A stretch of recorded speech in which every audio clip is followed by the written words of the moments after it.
Assalamualaikum warahmatullahi wabarakatuh. Alhamdulillah, alhamdulillahilladzi an'amana bi nikmatil iman wal islam. Asyhadu an la ilaha illallah wahdahu la syarika lahu dzul jalali wal ikram. Allahumma shalli wa sallim ala sayyidil arabi wal ajam wa ala alihi wa sahbihi yunabiul ulumi wal hikam amma ba'du. Kalau ada yang bertanya, apa yang dimaksud dengan kebahagiaan? Mungkinkah seseorang punya harta banyak bahagia? Mungkinkah seseorang memiliki jabatan yang tinggi dia bahagia? Mungkinkah seseorang memiliki rumah yang mewah akan bahagia? Mungkinkah manusia semua yang dia dapati akan mendapatkan kebahagiaan? Okelah, itu memang sasaran yang dipandang secara nilai duniawiyah. Tapi ingat, baginda Rasul memberikan tanda 4 hal yang menjadi tanda manusia akan mendapatkan kebahagiaan hidup fid dunya wal akhirah. Apa kata Nabi? Arba'atun min alamati sa'adatil mar'ah. 4 tanda orang disebut akan bahagia. Bahagia apa yang kita dapati dengan 4 tanda ini? Yang pertama, kata Rasulullah, manusia akan berbahagia bila mana memiliki zaujatuhu sholihah, memiliki istri yang salehah. Bagaimana bisa seorang suami akan mendapatkan kebahagiaan bila mana dia tidak memiliki seorang istri yang salehah? Pun sebaliknya, bagaimana bisa bahagia seorang istri akan bahagia kalau dia tidak memiliki seorang suami yang saleh? Maka inilah yang kita berharap Rasulullah Shallallahu Alaihi Wasallam menyatakan di dalam satu hadisnya, baiti jannati, rumah tanggaku adalah sorgaku. Apakah baginda Rasul tidur di atas spring bed yang empuk, rumah yang begitu mewah, segalanya terpenuhi? Tidak, tapi segalanya didasari oleh nilai kesolehan dan solehah. Kita bisa bayangkan bila mana kita memiliki seorang istri yang solehah. Istri yang bagaimana? Istri yang solehatun, qanitatun, hafizatul lil ghaibi bima hafizallah. Seorang istri yang tunduk kepada Allah, yang takut kepada Rasulullah, yang hormat dan takzim kepada suaminya. Ingat, dalam satu hal yang dijelaskan oleh Rasulullah, ayyumam ra'atin matat wa zawjuha radin anha dakhalatil jannah. Istri mana saja ketika dia meninggal dunia, suaminya redha, akan diberikan gelar seorang istri yang menjadi julukan min ahlil jannah. Begitu pula seorang istri mendambakan sosok imam di dalam kehidupan rumah tangga. Imam yang bisa mengimami istrinya, imam yang bisa menteladari kasih contoh kepada istrinya, suami yang soleh, yang berbakti kepada kedua orang tuanya, dan taat kepada Allah Subhanahu wa Ta'ala. Para pemirsa yang insya Allah dirahmati, diberkahi oleh Allah Subhanahu wa Ta'ala. Yang kedua, tanda orang yang beruntung, orang yang bahagia, wa auladuhu abroroh, punya keturunan yang soleh dan solehah. Bukankah ini mutiara yang sangat berharga ketika kita memiliki segalanya, tapi kita tidak memiliki anak yang soleh dan soleha? Itu rasanya kurang di dalam kehidupan rumah tangga. Tapi bila mana kita memiliki anak yang selalu tetap mendoakan kita, waladun solihun yad'ulah, anak yang soleh yang selalu mendoakan kedua orang tuanya. Tapi ini kita cari, tidak semudah yang kita bayangkan. Tidak seperti kita membulak-balikan kedua tangan kita. Prosesnya begitu panjang, tantangannya begitu hebat, tantangan zaman ketika kesibukan anak-anak kita diwarnai dengan selalu sibuk dengan HP-HP-nya, tapi terkadang dia tidak bisa memperhatikan kedua orang tuanya. Oleh karenanya, wajiblah kita selalu melantunkan satu doa yang populer, bagaimana kita memiliki keturunan yang soleh dan soleha, dengan memanjatkan Rabbana hablana min azwajina wa zurriyatina qurrata a'yun waj'alna lil muttaqina imama. Ya Rabbana, anugerahkanlah kepada kami istri dan keturunan kami yang qurrata a'yun, bukanlah hanya sekedar qurrata a'yun ya Rabbana. Jadikan mereka sebagai imam-imam bagi orang-orang yang bertakwa kepada Allah Subhanahu wa Ta'ala. Begitu senangnya hati kita sebagai orang tua, begitu senangnya hati sebagai ayah bunda ketika memandang kesejukan mata untuk memandang anak-anak kita berada di dalam rumah kita dalam keadaan soleh dan soleha. Bukankah ini yang selalu kita cari? Kebahagiaan yang kita kejar dalam konteks kita ingin mendapatkan ketenangan batin bila mana berkumpul bersama anak yang soleh dan soleha.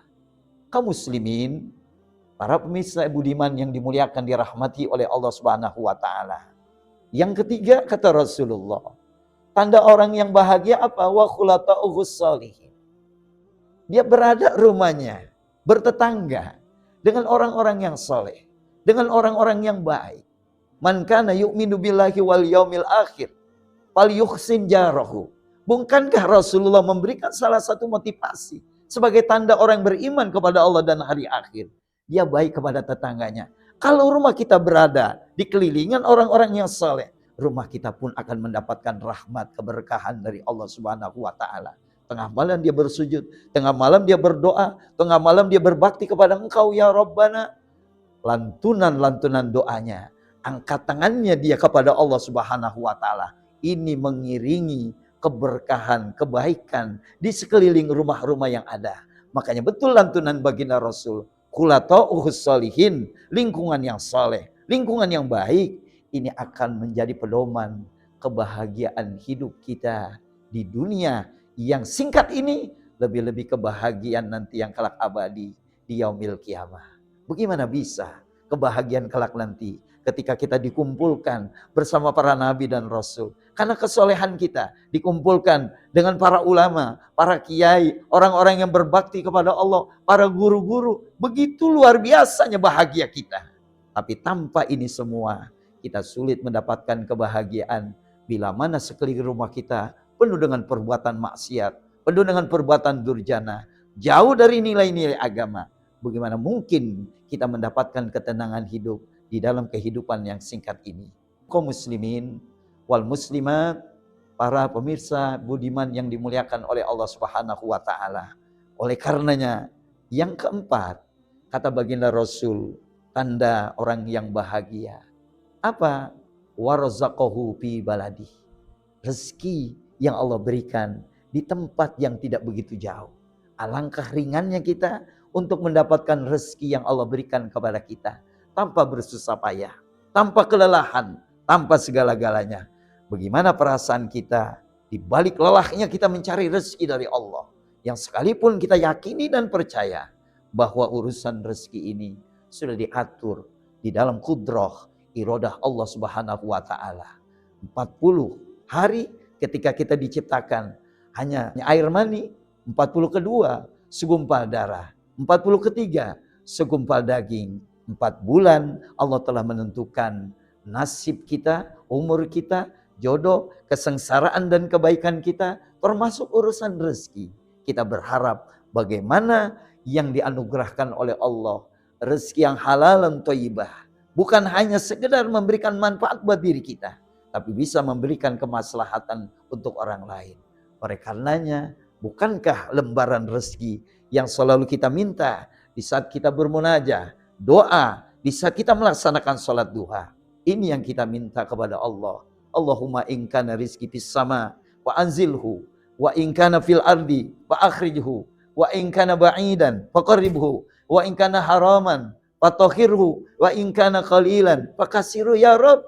Bila mana rezekiku ada di atas langit ya Allah, turunkan ya Allah. Rezekiku di dalam bumi ya Allah, keluarkan ya Allah. Rezekiku jauh ya Allah, dekatkan ya Allah. Rezekiku sedikit ya Allah, banyakkan ya Allah. Rezekiku dari barang-barang yang haram ya Allah, bersihkanlah ya Allah. Bagaimana tidak bahagianya aku ya Allah, bila mana Engkau turunkan rezeki-rezeki yang mendapatkan nilai keberkahan, mendapatkan nilai kebahagiaan, sehingga rezeki yang Allah berikan, yang Allah cantumkan di dalam kehidupan perjalanan kehidupan manusia untuk dipersembahkan untuk ibadah kepada Allah Subhanahu wa taala. Secara nilai keyakinan, secara nilai akidah, konsep kita wama min dabatin fil ardi illa 'alallahi rizquha. Apa saja yang melata di muka bumi ini sudah dijamin rezekinya oleh Allah Subhanahu wa taala. Bukankah ini yang kita cari? Seorang istri yang soleha, anak yang berbakti kepada orang tua, lingkungan rumah tangga kita terdiri dari orang-orang yang soleh, diberikan rezeki yang barokah, rezeki yang halalan thayyibah. Ini adalah yang hakikat sebenarnya kebahagiaan hidup di dunia wal akhirah. Moga-moga kita dapati 4 tanda kebahagiaan hidup di dunia ini sehingga kita menjadi orang-orang yang sa'idun fid dunya wa sa'idun fil akhirah. Ayo kita saksikan siaran YouTube ini, moga-moga memberikan dampak positif untuk kemaslahatan umat dan pribadi Al-Fakir sendiri. Dari saya, Al-Fakir Haji Ahmad Ziyad bin Haji Ghazali, mohon maaf lahir batin, billahi taufiq wal hidayah. Assalamualaikum warahmatullahi wabarakatuh.